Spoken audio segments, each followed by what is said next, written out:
Manoj, please listen to me very carefully. আচ্ছা, এটা আমি তোমাকে দিলাম। আমি এইমাত্র আমার মোবাইলে একটা ছবি তুলে এলাম, আমি যেখানে আছি সেখান থেকে। দাও ফোনটা।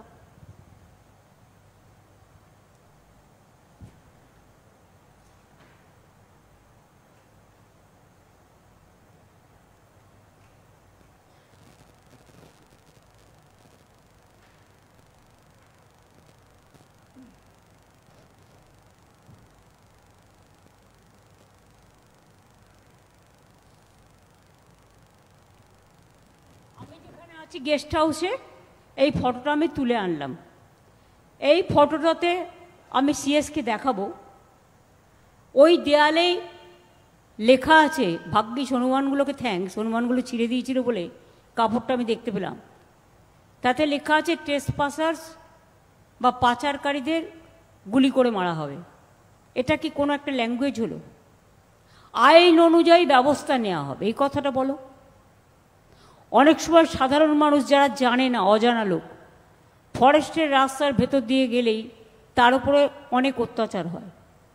আমার কিন্তু নলেজে এটা আছে। আমি ডিএফও যারা আছেন, আলিপুরদুয়ারের ডিএফও কে আছেন? নতুন এসছেন?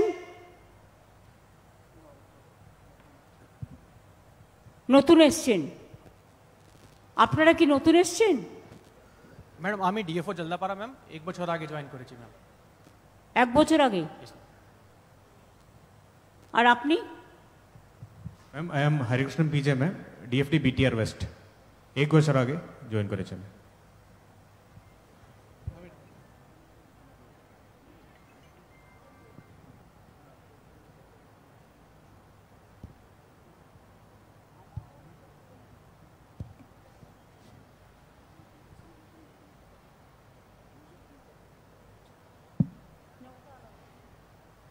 আপনারা ফরেস্টের মধ্যে দিয়ে যদি যাতায়াত কেউ করে, মানে ভুলে, নিশ্চয়ই যাওয়া উচিত নয়, কারণ হাতি টাতির তাণ্ডব হতে পারে।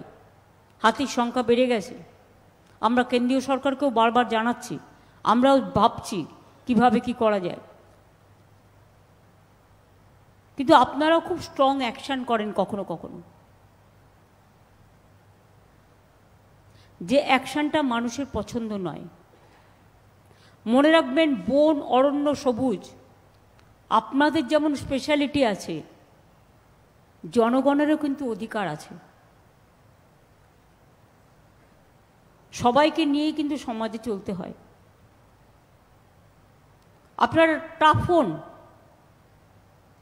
এই যে কিছুদিন আগে আপনারা একটা বাঘ অপারেশন করে আমাদের ফরেস্টের কর্মীরা, প্রশাসন সবাই ধরলো, আমি তাদের সঙ্গে সঙ্গে থ্যাঙ্কস জানিয়েছি, কনগ্রাচুলেট করেছি।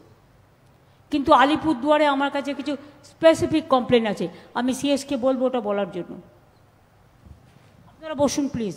মূলত যেটা ম্যাম অভিযোগ এসেছিল কি, আমাদের বিভিন্ন ফরেস্ট এরিয়াতে ট্রেডিশনালি অনেক জায়গায় পিকনিকগুলো হয়, অনেকজন মানুষ উইন্টার্সের সময় আসে, সেই জন্যে ওখানকার লাইভলিহুড নিয়েও পিকনিকগুলো করার সুযোগ মানুষ পায়।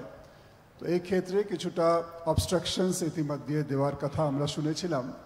তারপরে আপনার নির্দেশ পাওয়ার পরে এসিএস ফরেস্ট এবং এইচওএফ সঙ্গে কথা হওয়ার পরে এবং তারপরে মাননীয় এমপিও মিটিং করলেন, কিছুটা কোঅর্ডিনেশনের যে অভাব ছিল ওটা মিটেছে এবং অনেক সমস্যাগুলো মিটলো। কিন্তু ওটা হওয়ার বাঞ্ছিত ছিল না। এরকম কোনো রেস্ট্রিকশনস বা অপোজ করা, ইম্পোজ করা ঠিক নেই। যে সিদ্ধান্ত তো আপনি নিজে নিতে পারেন না, এভাবে নিতে পারেন না। জয়গায় গাঁওতে একটা উৎসব হয়, একটা পুজো হয়, বন্ধ করে দিলেন আপনি হট করে। ওয়াই? শুনুন, আপনাদের লোকে চেনে না, চেনে আমাদের।